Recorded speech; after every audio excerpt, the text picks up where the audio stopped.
சிவபெருமான் தொண்டையில் இருக்கும் விஷத்தினை கண்டு அதிர்ச்சி அடைந்த விநாயகர் சிறு பிள்ளையாக இருக்கும் விநாயகர் விளையாடிக் கொண்டே சிவபெருமான் உறங்கும் அறைக்குள் சென்றார். அப்பொழுது சிவபெருமான் உடல் முழுக்க வெண்மை நிறத்தில் இருந்தது. ஆனால் தொண்டை மட்டும் கருப்பாக இருப்பதை கவனித்த கணேசன் அருகில் சென்று சிவபெருமான் கழுத்தை தொட்டு பார்த்தார். அப்பொழுது அவர் கண்களுக்கு சில காட்சிகள் வந்து சென்றது. அதோடு கணேசனுக்கு கடுமையான ஒரு வலியும் ஏற்பட்டது. உடனே அங்கிருந்து கண் கலங்கி கொண்டு தன் அன்னையான பார்வதி தேவியிடம் சென்று நடந்ததை கூறினார். பார்வதி தேவி, உன் தந்தை செய்த காரியம் அப்படி என்றார். ஒருமுறை அசுரர்களும் தேவர்களும் சமுத்திரத்தை கடைந்தனர். அதிலிருந்து மிகவும் கொடிய விஷம் வெளிவந்தது.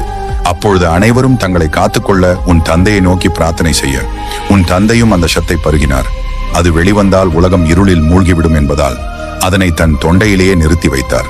அந்த சமுத்திரம் விஷ்ணுவிற்கு லட்சுமி தேவியை கொடுத்தது, தேவர்களுக்கு அப்சர கன்னிகளை கொடுத்தது, வானத்திற்கு சந்திரனை கொடுத்தது. ஆனால் எனக்கு மட்டும் வலியை கொடுத்தது கணேசா. சில சமயங்களில் நம்மை நாடி வந்தவர்களின் பாதுகாப்பிற்காக என்ன வேண்டுமானாலும் செய்யலாம். ஆகவே உன்னை பிரார்த்திக்கும் பக்தர்களை என்றும் கைவிட்டு விடாதே கணேசா என்று அறிவுரை கூறினார்கள் பார்வதி தேவி. உங்களுக்கு கணேசர் பிடிக்கும் என்றால் பால கணேசா என்று கமெண்ட் செய்து நமது சேனலை சப்ஸ்கிரைப் செய்து கொள்ளுங்கள்.